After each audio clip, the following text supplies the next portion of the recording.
मेरे चैनल को सब्सक्राइब करें तथा घंटी को दबाएं और नई वीडियो का मैसेज पाएं। रामायण की भव्य जो माला, हनुमत उसका रत्न निराला, निश्चय पूर्वक अलख जगाओ। जय जय जय बजरंग ध्यान। आइए, आपका बहुत बहुत स्वागत है। तो आप की जिज्ञासा ये दिख रही है, आप पूछना चाह रहे हैं कि तर्पण किस तरह किया जाए। तो देखिए, दिनांक 20 सितंबर 2021 सोमवार से आपके श्राद्ध प्रारंभ हो चुके हैं। तो इन श्राद्ध कर्मों में तर्पण की विधि वेदों में पुराणों में बताई गई है, उसी के अनुसार करना चाहिए। पहले तो आपको पवित्री धारण करना चाहिए।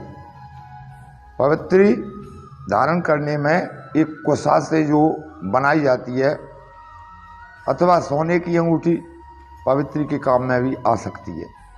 इसकी महत्ता कुछ और ही है। अगर नहीं है तो आप पवित्री बनाएं, पैती बनाए। पवित्री पहनकर आचमन करने से कुछ जो है जूठा नहीं होता है, अतः आचमन के पश्चात इसका त्याग भी नहीं होता। हाँ, पवित्री पहनकर यदि भोजन कर लिया जाए तो वह जूठी हो सकती है, पर दोबारा पवित्री बनाना चाहिए। तो देखिए, आपको तर्पण करने की विधि बताई जा रही है। 3 कुशा से बनाई गई पवित्री बाएं हाथ में धारण करना चाहिए और ओम भूर्भुवः तत्सवितुर्वरेण्यं भर्गो देवस्य धीमहि प्रचोदयात् गायत्री मंत्र से अभिमंत्रित करके मंत्र पढ़कर धारण करें। और दोनों पवित्रियों देव कर्म में, ऋषि कर्म में तथा पितृ कर्म में आ सकती हैं, उपयोगी हैं। इन दोनों पवित्रियों को प्रतिदिन बदलना आवश्यक नहीं है।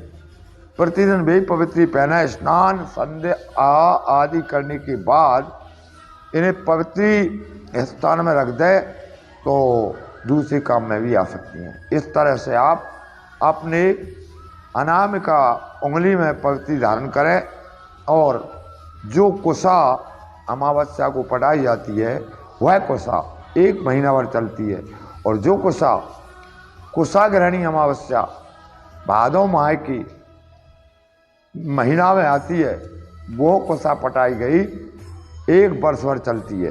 तो ये कुशा पटाने का महत्व है।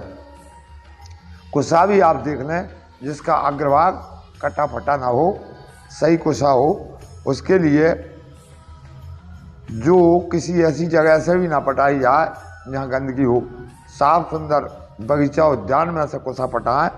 और शास्त्रों ने क्या बताया है हमको कि दोनों हाथों में जो कुछ देव तीर्थ के स्थान बताए गए हैं, वे चारों अंगुलियों के अग्रभाग में क्या रहता है, देव तीर्थ। जब भी आप देवताओं को जलांजलि दें तो चारों अंगुलियों के अग्रभाग से जलांजलि देवें, तथा देव तीर्थ तर्जनी अंगुली के मूल भाग में रहता है। पहली अंगुलिया के अग्रभाग में देव तीर्थ है, और पितृ तीर्थ कनिष्ठा के मूल भाग में रहता है प्रजापति तीर्थ, और अंगूठे के मूल भाग में ब्रह्म तीर्थ में माना जाता है। इसी तरह दाहिने हाथ के बीच में अग्नि तीर्थ होता है, तो अग्नि तीर्थ, और बाएं हाथ के बीच में सोम तीर्थ होता है। तो दोनों हाथ मिलाकर अंगुलियों के सभी पोरों, यानी ये अगले भागों को, पोरों को, संधियों में ऋषि तीर्थ विराजमान है। देवताओं का तर्पण जलांजलि देव तीर्थ से करें, अग्रभाग से करें, तथा ऋषियों की प्रजापति की काय तीर्थ से, यानी काय तीर्थ यहाँ रहता है, इस जगह पे वो काय तीर्थ है, तो उस काय तीर्थ से करना चाहिए। और जो भी जाप करें वो धीरे धीरे बोलें। उपांशु जाप इस प्रकार किया जाता है कि जिसमें दूसरा सुन ना सके, और मानसिक जाप में जीव ओष्ठ नहीं हिलते, तो तीनों जापों में अपेक्षा दूसरा और दूसरे की अपेक्षा तीसरा श्रेष्ठ है। माने जो कभी होंठ भी ना हिले और कोई सुनाई ना पड़े तो ये है उपांशु। तो ये जाप सब में श्रेष्ठ है। आप इस तरह से अपने तीर्थ भाग से, अगले तीर्थ भाग से देवताओं को और पितृ तीर्थ को यहाँ से जल दे और अग्नि तीर्थ से ऋषियों को दे तथा पितृ तीर्थ से देने का विधान है। तो पितृ तीर्थ जो है तर्पण करने का यही है। इधर से आप जल निकालें और उस तरह से 3-3 अंजलि देते रहें तो आपकी जो कुसा जो है उसका भी बीच का भाग लें और मोड़ करके फिर आप उसको जलांजलि दें। तो जलांजलि देने में आपको तिल, चावल और जौ तीनों चीज़ें मिला करके भी आप जलांजलि दे सकते हैं। अगर आपके पास कोई नदी या सरोवर नहीं है तो आप दूसरे पात्र में डाल सकते हैं और जलांजलि दे सकते हैं। तो देखिए ये आपको मैंने जलांजलि देने की, तर्पण करने की विधि बताई है। अग्रभाग से देवताओं को, बीच भाग से ऋषियों को और मनुष्यों के लिए, पितरों के लिए इस भाग से देना आपको जलांजलि चाहिए। तो इस तरह से आप प्रतिदिन तर्पण करें। जो श्राद्ध पक्ष है, जो महालया प्रारंभ है, इसमें आप 16 दिन तक इसी तरह से क्रिया को करना है और क्रिया करते रहना है। और ऐसे में ना नाखून बनवाना है, ना हजामत बनवाना है, ना ही कोई विशेष ऐसे साधन करना है।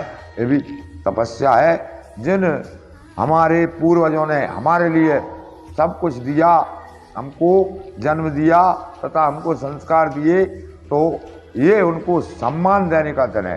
श्राद्ध पक्ष जो है वो अपने पितरों को, अपने पूर्वजों को सम्मान देना है और उनको याद करना है। तो इस तरह से करने से वो जो महान पुण्य के भागी रहेंगे आप और पितरों की आप पे कृपा रहेगी और पितृ प्रसन्न होने पर आप जो है फलीभूत होंगे।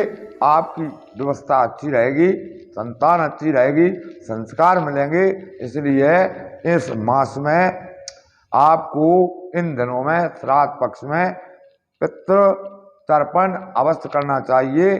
अगर ये मैंने आपको वीडियो बताई, तो वीडियो अगर आपको अच्छी लगी हो तो कृपा करके वीडियो को लाइक करें तथा मेरे चैनल को सब्सक्राइब करें तथा घंटी को दबाएं और आगे की वीडियो को मैसेज प्राप्त करें। आपने जो प्रश्न पूछा है उसके लिए आपको बहुत बहुत धन्यवाद।